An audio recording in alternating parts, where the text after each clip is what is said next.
Na reportagem especial de hoje, você vai ver como são feitos os controles de jornada de trabalho e quais as fraudes ou arbitrariedades são mais comuns. Está no artigo 7º da Constituição Federal. São direitos dos trabalhadores, além de outros que visem a melhoria de sua condição social, a duração do trabalho normal não superior a 8 horas diárias e 44 por semana, facultada a compensação de horários e a redução da jornada mediante acordo ou convenção coletiva de trabalho. O controle das horas de trabalho dos empregados é feito pelo empregador. Para isso, as empresas podem optar por marcação mecânica por cartão de ponto, marcação manual, livro ou folha de ponto, ou até mesmo marcação eletrônica feita por computador. O importante é que o empregado não deixe de computar as horas em que ficou disponível para prestar serviço à empresa. Em 2011, o Ministério do Trabalho lançou uma portaria que apresentou uma série de mudanças no sistema de registro eletrônico de ponto. Essas mudanças dispõem sobre a possibilidade de adoção pelos empregadores de sistemas alternativos de controle de jornada de trabalho, desde que tudo tenha consenso em acordo coletivo. A portaria esclarece também que os sistemas eletrônicos não devem admitir restrições à marcação do ponto, marcação automática do ponto, exigência de autorização prévia para marcação de sobrejornada e a alteração ou eliminação dos dados registrados pelo empregado.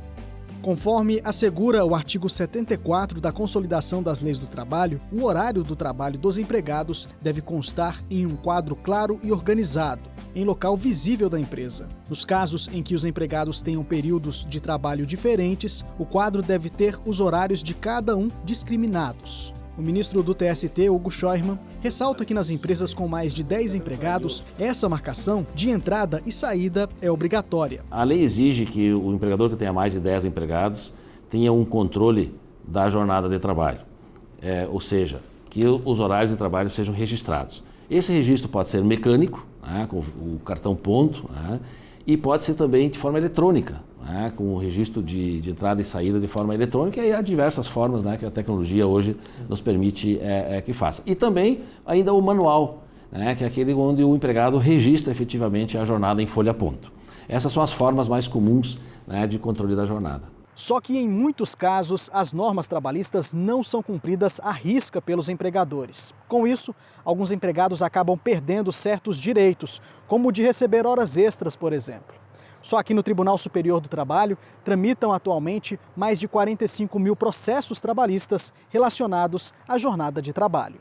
A gente identifica muitas vezes os registros que não correspondem, porque quando vai se falar em fraude, sempre você tem que ter a ideia de que o trabalhador trabalhou mais do que está registrado. Então, aquilo que está registrado não corresponde à real jornada de trabalho cumprida. Então, aí é que ocorre a fraude. Então, ela pode ocorrer, normalmente, de forma até presumida, quando existem registros de jornadas britânicas. Todo dia começa às 8 da manhã, todo dia encerra ao meio-dia, todo dia começa às 14. Quer dizer que, sabidamente, isso é inviável de acontecer. Tem que ter uma variação de minutos, porque sempre entrar no mesmo horário. Então, a presunção é de que, nesse caso, o registro não corresponde efetivamente à jornada de trabalho. Isso pode ocorrer também, a hipótese de registrar o horário de entrada após já ter começado a trabalhar, registrar o horário de saída e continuar trabalhando. Isso pode acontecer tanto na parte como mecânica, como na parte eletrônica. Um desses casos foi o da Companhia de Eletricidade do Estado da Bahia, a Coelba. A empresa foi condenada ao pagamento de horas extras por não ter controle sobre as folhas de frequência dos trabalhadores. Uma empregada da empresa entrou na justiça pedindo o pagamento de horas extras, alegando que trabalhava mais de 8 horas por dia e que, além disso, usufruía do intervalo intrajornada parcialmente. Como a empresa não apresentou os controles de frequência da empregada, a terceira turma do TST entendeu que as informações prestadas pela trabalhadora eram verídicas e reformou a decisão do TRT da Bahia, que havia isentado a empresa da condenação ao pagamento das horas extras. Situação parecida é a do Francisco. Ele deixou de receber o pagamento por inúmeras horas extras pelo mesmo motivo. A empresa não fornecia um registro de ponto.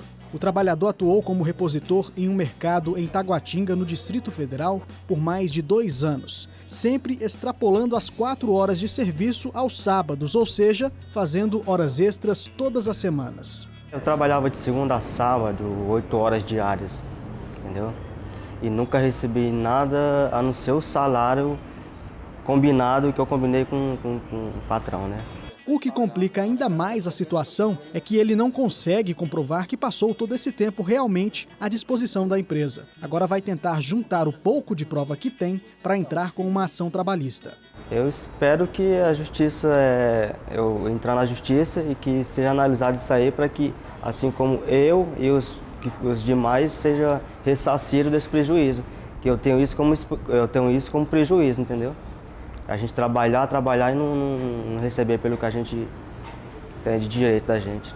Situações de fraudes envolvendo horas extras não se resumem a apenas casos individuais. O Ministério Público do Trabalho de Goiás ajuizou ação civil pública contra uma unidade de uma rede de supermercados de Águas Lindas de Goiás por fraude na anotação da jornada de trabalho dos empregados. Na ação, o MPT pede que a Justiça obrigue a empresa a manter o registro correto da jornada dos trabalhadores. Caso isso não aconteça, a multa diária pode ser de R$20 mil, além de R$1 milhão por danos morais coletivos. Mas atenção, o empregado também deve ter alguns cuidados na hora de bater o ponto. A adulteração no registro da jornada pode ser caracterizada como ato de improbidade e resultar em justa causa, como afirma o artigo 482 da Consolidação das Leis do Trabalho. Eu já examinei processos em que houve registro, né, de jornadas extraordinárias em que o empregado efetivamente não as realizava.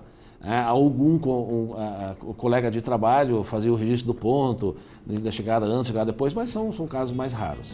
O representante do Sindicato dos Comerciários de Brasília explica que muitas vezes o trabalhador só vai até o sindicato para denunciar as fraudes em relação às horas trabalhadas e não pagas depois que são desligados das empresas.